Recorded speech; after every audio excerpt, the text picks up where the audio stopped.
Slowly, Slowly in the Wind by Patricia Highsmith. At that moment, Skip realized how much he hated Frosby. His blood boiled with anger. Edward Skip Skipperton spent most of his life feeling angry. It was his nature. When he was a boy, he had a bad temper. Now, as a man, he was impatient with people who were slow or stupid. He often met such people in his work, which was to give advice on managing companies. He was good at his job. He could see when people were doing something the wrong way, and he told them in a loud, clear voice how to do it better. The company directors always followed his advice. Now Skipperton was 52. His wife had left him 2 years ago because she couldn't live with his bad temper. She had met a quiet university teacher in Boston, ended her marriage with Skip, and married the teacher. Skip wanted very much to keep their daughter, Maggie, who was then 15. With the help of clever lawyers, he succeeded. A few months after he separated from his wife, Skip had a heart attack. He was better again in 6 months, but his doctor gave him some strong advice. "Stop smoking and drinking now, or you're a dead man, Skip. And I think you should leave the world of business too. You've got enough money. Why don't you buy a small farm and live quietly in the country?" So Skip looked around and bought a small farm in Maine with a comfortable farmhouse. A little river, the Cold Stream, ran along the bottom of the garden, and the house was called Cold Stream Heights. He found a local man, Andy Humbert, to live on the farm and work for him. Maggie was moved from her private school in New York to one in Switzerland. She would come home for the holidays. Skip did stop smoking and drinking. When he decided to do something, he always did it immediately. There was work for him on the farm. He helped Andy to plant corn in the field behind the house. He bought 2 sheep to keep the grass short, and a pig, which soon gave birth to 12 more. There was only one thing that annoyed him: his neighbour. Peter Frosby owned the land next to his, including the banks of the Cold Stream and the right to catch fish in it. Skip wanted to be able to fish a little. He also wanted to feel that the part of the river which he could see from the house belonged to him. But when he offered to buy the fishing rights, he was told that Frosby refused to sell. Skip did not give up easily. The next week, he telephoned Frosby, inviting him to his house for a drink. Frosby arrived in a new Cadillac, driven by a young man. He introduced the young man as his son, also called Peter. Frosby was a rather small, thin man with cold grey eyes. "The Frosbys don't sell their land," he said. "We've had the same land for nearly 300 years, and the river's always been ours. I can't understand why you want it." "I'd just like to do a little fishing in the summer," said Skip. "And I think you'll agree that the price I offer isn't bad. $20,000 for about 200 meters of fishing rights. You won't get such a good offer again in your lifetime." "I'm not interested in my lifetime," Frosby said with a little smile. "I've got a son here." The son was a good-looking boy with dark hair and strong shoulders, taller than his father. He sat there with his arms across his chest and appeared to share his father's negative attitude. Still, he smiled as they were leaving and said, You've made this house look very nice, Mr. Skipperton." Skip was pleased. He had tried hard to choose the most suitable furniture for the sitting room. "I see you like old-fashioned things," said Frosby. "That scarecrow in your field. We haven't seen one of those around here for many years." "I'm trying to grow corn out there," Skip said. "I think you need a scarecrow in a cornfield." Young Peter was looking at a photograph of Maggie, which stood on the hall table. "Pretty girl," he said. Skip said nothing. The meeting had failed. Skip wasn't used to failing. He looked into Frosby's cold grey eyes and said, "I've one more idea. I could rent the land by the river for the rest of my life, and then it goes to you, or your son. I'll give you $5,000 a year." "I don't think so, Mr. Skipperton. Thank you for the drink, and goodbye." "Stupid man," said Skip to Andy as the Cadillac moved off. But he smiled. Life was a game, after all. You won sometimes, you lost sometimes. It was early May. The corn which they had planted was beginning to come up through the earth. Skip and Andy had made a scarecrow from sticks joined together. One stick for the body and head, another for the arms, and two more for the legs. They had dressed it in an old coat and trousers that Andy had found, and had put an old hat of Skip's on its head. The weeks passed, and the corn grew high. Skip tried to think of ways to annoy Frosby, to force him to rent part of the river to him. But he forgot about Frosby when Maggie came home for the summer holidays. Skip met her at the airport in New York, and they drove up to Maine. Skip thought she looked taller. She was certainly more beautiful. "I've got a surprise for you at home," Skip said. "Oh, a horse, perhaps?"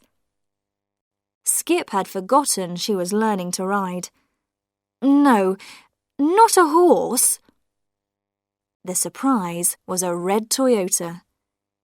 He had remembered, at least, that Maggie's school had taught her to drive. She was very excited and threw her arms round Skip's neck. "Oh, Father, you're so sweet, and you're looking very well." Skip and Maggie went for a drive in the new car the next morning. In the afternoon, Maggie asked her father if she could go fishing in the stream. He had to tell her that she couldn't, and he explained the reason. "Well, never mind. There are a lot of other things to do." Maggie enjoyed going for walks, reading, and doing little jobs in the house. Skip was surprised one evening when Maggie arrived home in her Toyota carrying 3 fish. He was afraid she had been fishing in the stream, against his instructions. "Where did you get those?" "I met the boy who lives there. We were both buying petrol, and he introduced himself. He said he'd seen my photograph in your house. Then we had coffee together." "The Frosby boy?" "Yes, he's very nice.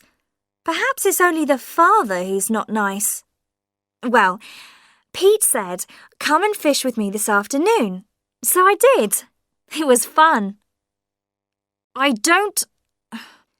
Please, Maggie, I don't want you to mix with the Frosbys." Maggie was surprised, but said nothing. The next day, Maggie said she wanted to go to the village to buy some shoes. She was away for nearly 3 hours. With a great effort, Skip didn't question her. Then on Saturday morning, Maggie said there was a dance in the nearest town, and she was going. I can guess who you're going with, Skip said angrily. I'm going alone, I promise you. Girls don't need a boy to take them to dances now. Skip realised that he couldn't order her not to go to a dance, but he knew the Frosby boy would be there. And he knew what was going to happen. His daughter was falling in love with Pete Frosby. Maggie got home very late that night, after Skip had gone to bed. At breakfast, she looked fresh and happy. I expect the Frosby boy was at the dance, said Skip. I don't know what you've got against him, Father. I don't want you to fall in love with an uneducated country boy. I sent you to a good school. Pete had 3 years at Harvard University. Maggie stood up. I'm almost 18, Father. I don't want to be told who I can and can't see. Skip shouted at her. They're not our kind of people. Maggie left the room. During the next week, Skip was in a terrible state. In his business life, he had always been able to force people to do what he wanted, but he couldn't think of a way to do that with his daughter. The following Saturday evening, Maggie said she was going to a party.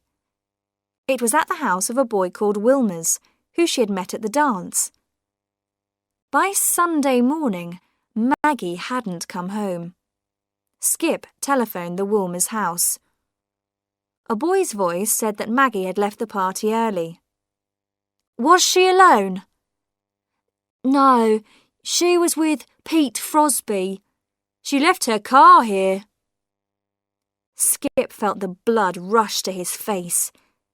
His hand was shaking as he picked up the telephone to call the Frosby house. Old Frosby answered. He said Maggie was not there, and his son was out at the moment. What do you mean? Do you mean he was there earlier and he went out? Mr. Skipperton, my son has his own ways, his own room, his own key, his own life. I'm not going to... Skip put the telephone down. Maggie was not home by Sunday evening or Monday morning. Skip didn't want to inform the police. On Tuesday, there was a letter from Maggie, written from Boston. It said that she and Pete had run away to be married. You may think this is sudden, but we do love each other, and we know what we're doing. I didn't really want to go back to school. Please don't try to find me. You'll hear from me next week. I was sorry to leave my nice new car. Love always, Maggie. For 2 days, Skip didn't go out of the house, and he ate almost nothing. He felt 3/4 dead. Andy was very worried about him. When he needed to go to the village to buy some food, he asked Skip to go with him. While Andy did the shopping, Skip sat in the car, looking at nothing. But then a figure coming down the street caught his eye. Old Frosby. He hoped Frosby wouldn't see him in the car, but Frosby did. He didn't pause, but he smiled his unpleasant little smile as he went past. At that moment, Skip realised how much he hated Frosby. His blood boiled with anger, and he felt much better. He was himself again. Frosby must be punished. He began to make a plan. That evening, Skip suggested to Andy that he should go away for the weekend and enjoy himself. You've earned a holiday, he said, and gave him $300. Andy left on Saturday evening in the car. Skip then telephoned old Frosby and said it was time they became friends. He asked Frosby to come to Coldstream Heights again. Frosby was surprised, but he agreed to come on Sunday morning at about 11 for a talk. He arrived in the Cadillac alone. Skip acted quickly. He had his heavy gun ready, and as soon as Frosby was inside the door, he hit him on the head several times with the end of the gun, until Frosby was dead.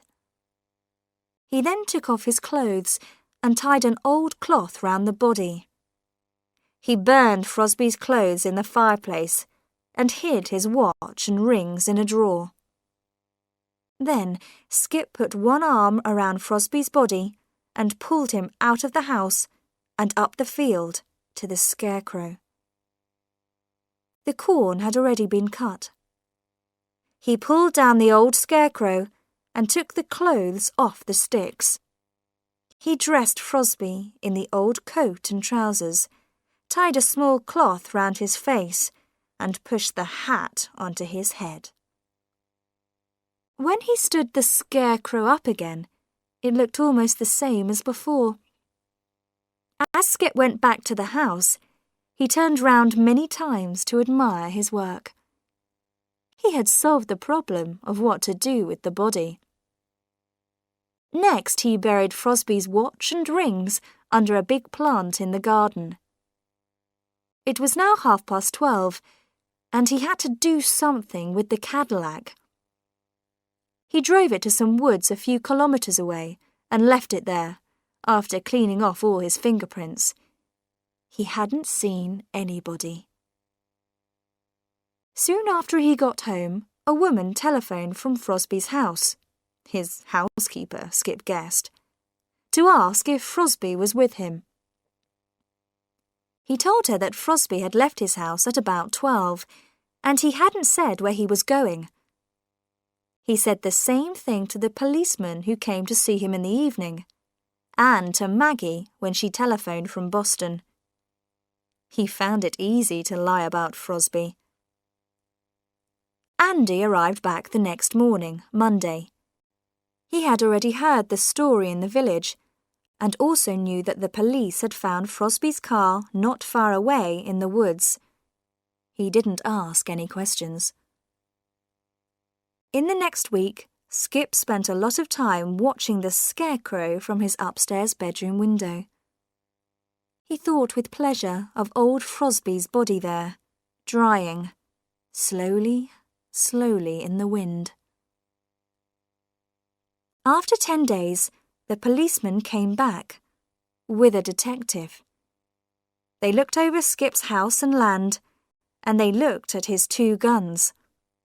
They didn't find anything. That evening, Maggie came to see him. She and Pete were at the Frosby house. It was hard for Skip to believe she was married. It had all happened so fast. "Pete's very worried and upset," she said. "Was Mr. Frosby unhappy when he visited you?" Skip laughed. "No, very cheerful and pleased with the marriage. Are you going to live at the Frosby house?" "Yes, I'll take some things back with me." She seemed cold and sad, which made Skip unhappy. "I know what's in that scarecrow," said Andy one day. "Do you? What are you going to do about it?" Skip asked. "Nothing. Nothing," Andy answered with a smile. "Perhaps you would like some money, Andy? A little present for keeping quiet?" "No, sir," Andy said quietly. "I'm not that kind of man." Skip didn't understand. He was used to men who liked money, more and more of it. Andy was different. He was a good man. The leaves were falling from the trees, and winter was coming. The children in the area were getting ready to celebrate the evening of the 31st of October, when people wore special clothes and had special things to eat, and lit great fires outside and danced around them singing songs. No one came to Skip's house that evening. There was a party at the Frosby's house. He could hear the music in the distance. He thought of his daughter dancing, having a good time. Skip was lonely. For the first time in his life. Lonely. He very much wanted a drink, but he decided to keep his promise to himself. At that moment, he saw a spot of light moving outside the window. He looked out. There was a line of figures crossing his field, carrying lights. Anger and fear rushed through him. They were on his land. They had no right. And they were children, he realized. The figures were small. He ran downstairs and out into the field. "What do you think you're doing?" he shouted. "Get off my property!" The children didn't hear him. They were singing a song. "We're going to burn the scarecrow!" "Get off my land!" Skip fell and hurt his knee. Now the children had heard him, he was sure, but they weren't stopping. They were going to reach the scarecrow before him. He heard a cry. They had got there. There were more cries, of terror mixed with pleasure. Perhaps their hands had touched the body. Skip made his way back to his house. It was worse than the police. Every child was going to tell his parents what he had found.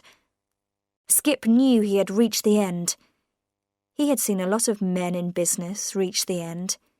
He had known men who had jumped out of windows. Skip went straight to his gun. He put the end in his mouth and fired. When the children came running back across the field to the road, Skip was dead. Andy heard the shot from his room over the garage. He had also seen the children crossing the field and heard Skip shouting. He understood what had happened. He began walking towards the house. He would have to call the police. Andy decided to say that he didn't know anything about the body in the scarecrow's clothes. He had been away that weekend, after all. Thank you for watching. Please take a moment to hit the like button and subscribe to my channel. Your support really motivates me to keep creating content. I appreciate you all, and I'll see you in the next video.